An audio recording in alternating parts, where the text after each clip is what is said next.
I have told this particular story a few times today, and I would like to share it with all of you. I started speaking when my book came out late in 2019, and I've spoken at 64 places in the last 3 years. In 3 years, not a single person has ever asked me about my joy. Ever.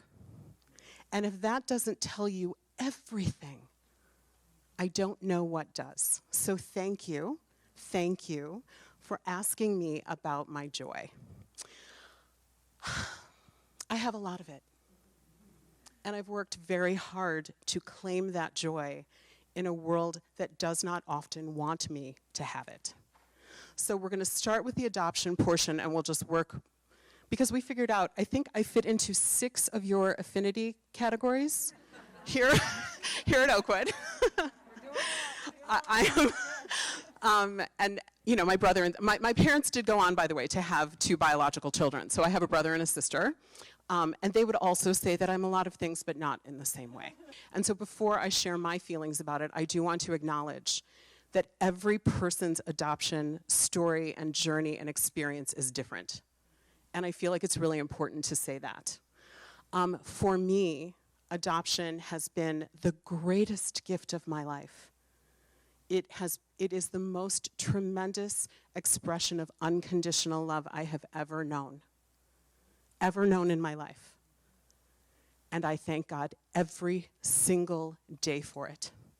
I thank God that when the rabbi called my parents and said, oh, there was a mistake made, my parents packed me up and took me home.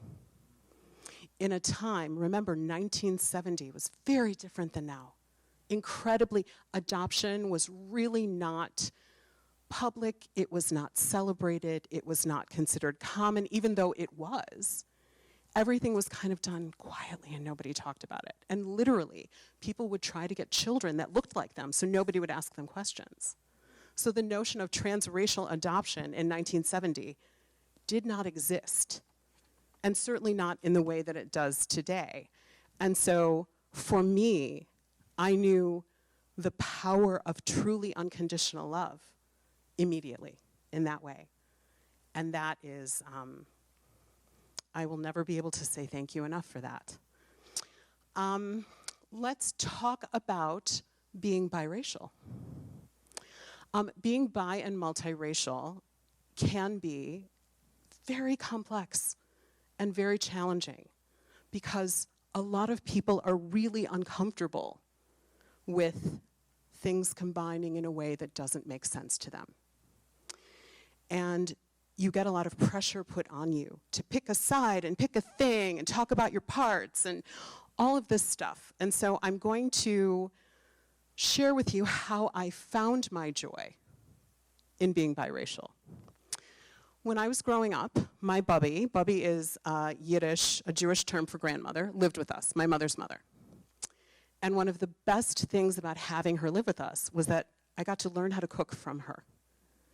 And she taught me how to make chicken soup when I was like 4. And she would always have me, you know, like, and I'd sit with her and she'd have me peel vegetables. And I was like, Bubby, why is there so much stuff? This is a lot. Why is it? And she said, because having a bunch of different stuff gives it flavor. This is what makes soup delicious. It wouldn't be delicious if it were just water and some carrots, right? And so the way that I came to claim my joy around being biracial is that that's what makes me delicious, right? It gives me extra flavor. And somewhere where she is watching over me, my Bubby is smiling.